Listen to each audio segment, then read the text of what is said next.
Sir చిన్న నిర్మాతలకి, పెద్ద నిర్మాతలకి పోటీ అంటున్నారు ఏమంటారు? చిన్న నిర్మాత ఎవడు, పెద్ద నిర్మాత ఎవడు, నాకు అర్థం లేదు అసలు డెఫినేషన్.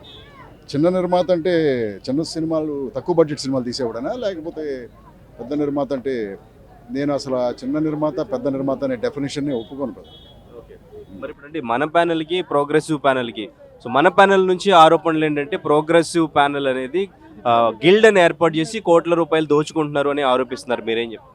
నాకు అసలు చేంబర్ మ్యాటర్స్ ఏమీ తెలియదు బ్రదర్. నేను జస్ట్ నా ఫ్రెండ్స్ ఉన్నారు, పోటీ చేస్తున్నారు, వాళ్ళు ఫోన్ చేసి మాకు కొంచెం వచ్చి ఓటీ అంటే ఓటేయడం నుంచి. సో లోపల ఏం జరుగుతుంది, దాని ఫంక్షనింగ్ ఏంటి, దాని ఇష్యూస్ ఏంటి, నాకు అసలు ఏం తెలియదు. అంటే యాజ్ ఏ ఓటర్గా ఏం కోరుకుంటున్నారు? యాజ్ అ ఓటర్గానా నా ఫ్రెండ్స్ అందరూ గెలవాలనుకుంటున్నాను, దట్స్ ఆల్.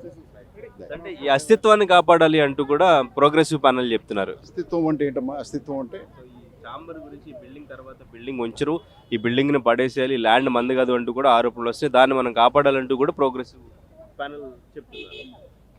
చేంబర్ ఈ బిల్డింగ్ని పడేస్తారా? ఓకే, పడేస్తే మనం ఏం చేస్తాం, బట్ ఇది చాలా ఐకానిక్ బిల్డింగ్ కదా, ఈ ఏరియాకి మొత్తానికి ల్యాండ్ మార్క్. ఎవరికి ఫోన్ చేసి ఎక్కడ ఉన్నా చేంబర్ దగ్గర ఉన్నానండి.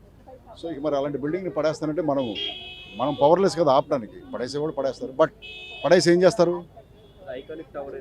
టవరా? పెద్ద టవరా బ్రదర్? సిటీలో ఉన్న టవర్స్ అన్నీ మొండమూసి ఏడుస్తున్నాయి కదా, మళ్ళీ ఇక్కడ టవర్ ఏం చేసుకుంటాం మనం? ఎనీవే, మనం పవర్లెస్ బ్రదర్.